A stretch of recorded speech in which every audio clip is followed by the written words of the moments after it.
주님께서 여러분과 함께 마테오가 전한 거룩한 복음입니다. 예수님께서 카이사리아 필리피 지방에 다다르시자 제자들에게 사람의 아들을 누구라고들 하느냐 하고 물으셨다. 제자들이 대답하였다. 세례자 요한이라고 합니다. 그러나 어떤 이들은 엘리야라고 하고 또 어떤 이들은 예레미야나 예언자 가운데 한 분이라고 합니다.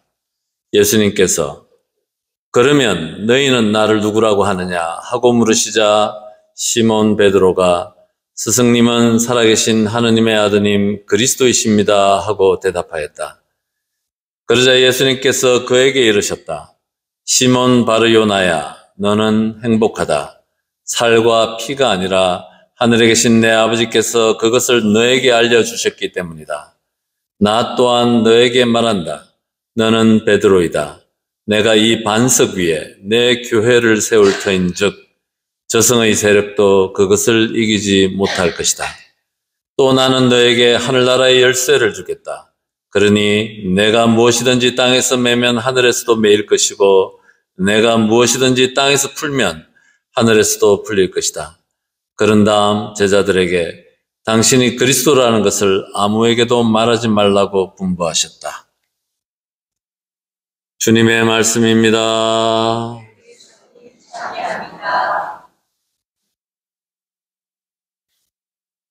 참 예수님,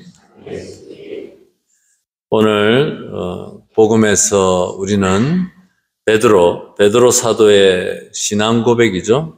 보통 우리가 베드로의 고백 이렇게 얘기를 합니다. 스승님은 살아계신 하느님의 아드님 그리스도이십니다 라고 이렇게 대답하는 복음을 들었습니다. 이 고백이 대단히 중요한데 그 이유를 여러분들과 나누고 싶은 것입니다. 베드로는 그냥 평범한 사람이었습니다. 그죠? 직업이 뭐였죠? 어부였습니다. 예, 평범한 사람이었습니다.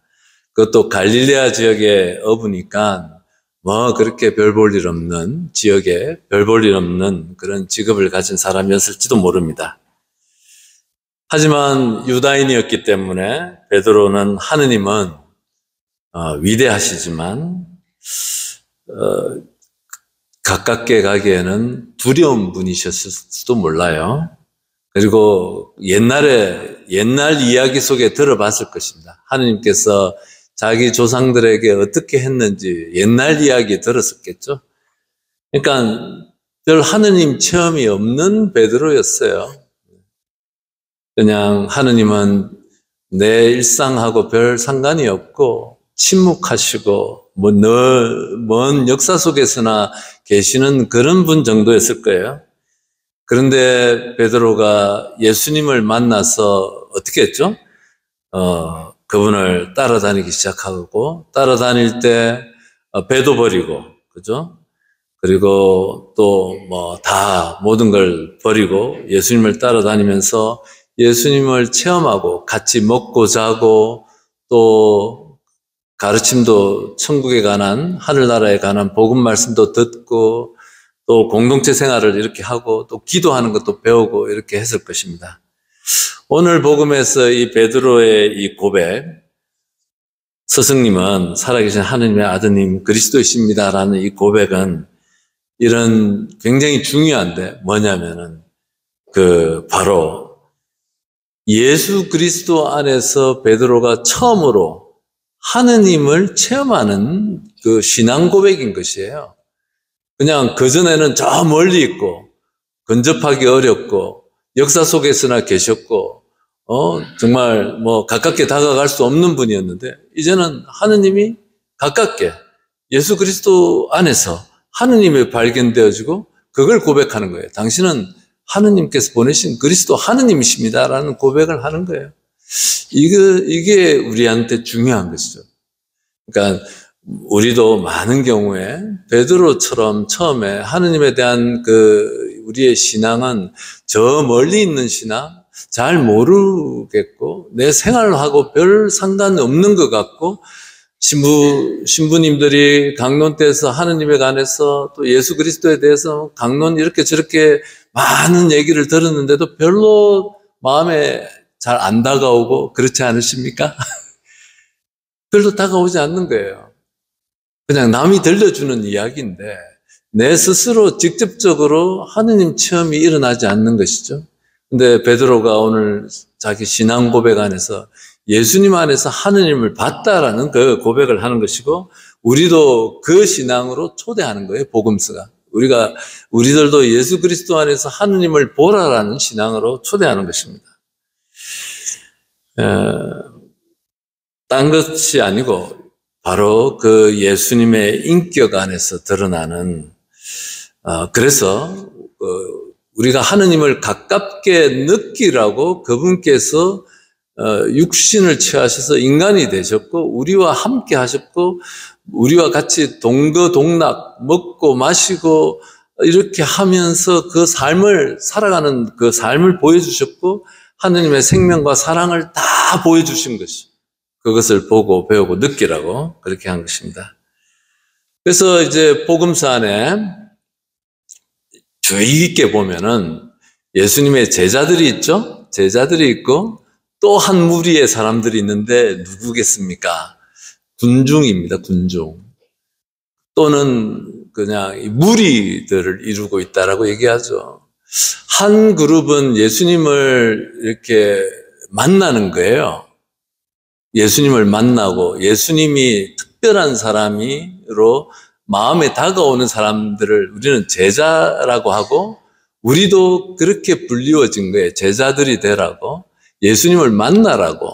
근데 우리 성서 안에, 복음서 안에 보면은 예수님을 만나도 저 멀리서 본 사람들이 많이 있습니다. 그죠? 우리 그 사람들을 군중이라고 얘기하는 거예요. 예수님을 만났다라고 얘기하지 않는 거예요. 우리도 자칫 그렇게 되기 아주 쉽습니다. 저 멀리서만 이렇게 바라다 보고 있으면.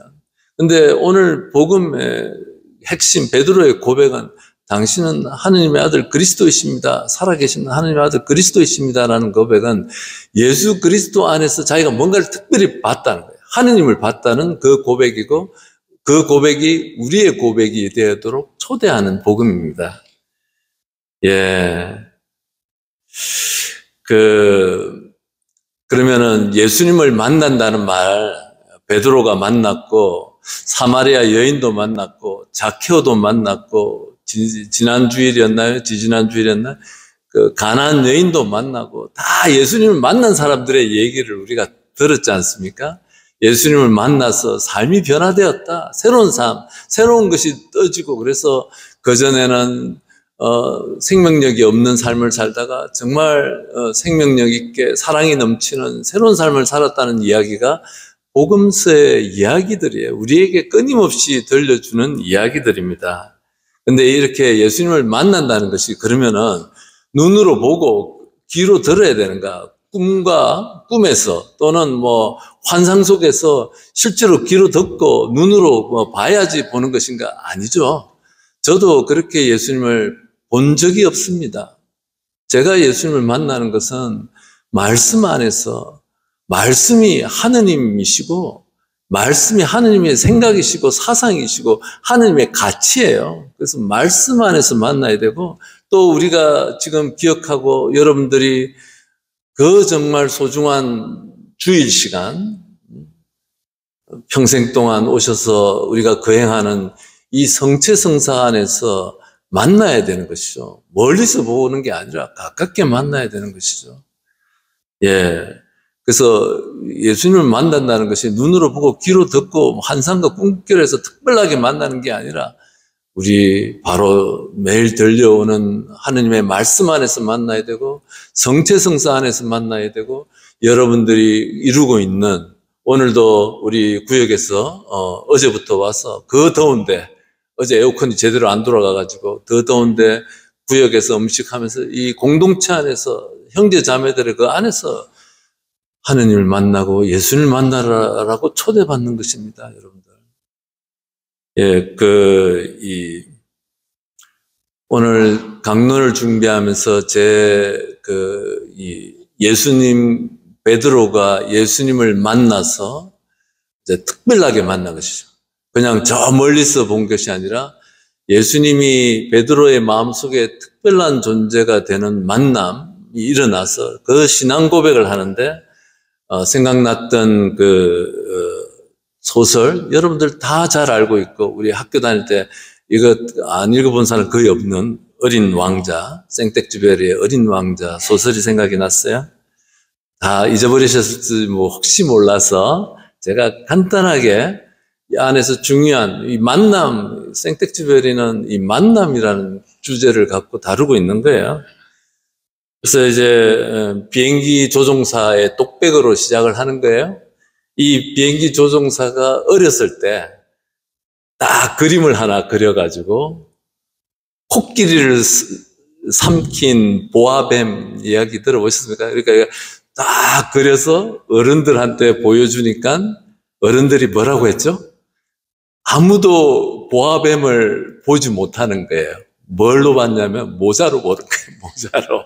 이게 모자처럼 생긴 거죠. 코끼리를 삼킨 보아뱀을 어린 소년이 그래서 보여주니 아무도 뱀을 보지 못하고 코끼리를 보지 못하고 모자로만 보니까 너무너무 실망해서 화가를 그만두고 비행기 조종사가 되는 것이죠. 예. 그러니까 이 보지 못하는 거예요. 어른들은 너무나 이 진실을 보지 못하는, 내면을 보지 못한다. 그러니까 이게 겉으로만 보는 거죠. 겉으로만. 그 안에 있는 코끼리는 보지 못했다. 그러면서 이제 어느 날 이제 이 비행기 조종사가 되어서 이렇게 무슨 사막에 이렇게 비상 착륙을 해가지고 또 어린 왕자를 만나는데 그래가지고 어린 왕자하고 말이 좀 통하니까 이 비행기 조종사가 된 이 소년이 이제 딱 옛날 자기가 어렸을 때 그렸던 그림을 딱 보여주는 거예요. 그러니까 어떻게 해요? 그 어린 왕자는 즉시 코끼리를 삼킨 뱀의 모습을 보면서 그 안을 보고 인정하는 거예요. 그래서 거기서부터 두 사람 사이에 특별한 관계가 이렇게 되어지는 거예요. 만남이라는 것은. 그러니까 그냥 그 내면, 그 진실을 보지 못하면은 관계가 그냥 제3자의 관계예요. 3자만 있는, 나와 3자 관계인데, 이제 나와 너, 1인칭과 2인칭의 관계, 1인칭과 3인칭의 관계가 아니라 1인칭과 2인칭의 관계로 관계가 변화되어지면서 특별하게 변화되는 것이죠. 이러면서 이제 사랑하게 되고, 관계하게 되고, 또 어린 왕자에서 중요한다는 건데 여우를 길들였다는 말 하는 거죠. 그러니까 이런 말을 하는 거예요. 네가 4시에 오는 걸 알고 있었기 때문에 나는 벌써 3시부터 행복했다라고 얘기하는 거예요. 그러니까 수많은 꽃 중에 하나가 아니고 특별한 꽃, 수많은 여우들 중에 한 마리가 아니고 특별한 여우. 그래서 그 여우를 만남으로써 행복하고 기쁘고 사랑하게 되고 사랑을 배우게 되고 자기도 인정받게 되는 이 이야기예요. 유명한 아마 세계에서 가장 사랑받는 어린이 동화가 아니에요. 사실 어른들을 위한 동화라고 생각합니다. 그런데 깊이 있는 얘기를 하는 것이죠. 만남에 대한 얘기하는 거예요.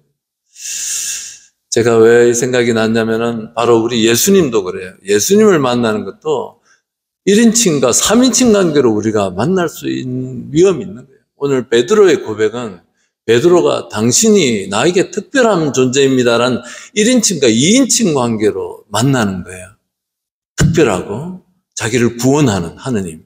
그 고백을 우리에게 들려주고 우리도 그 고백을 할 수 있는 그리스도인이 되라라고 교회는 우리 모두를 초대하는 자리입니다.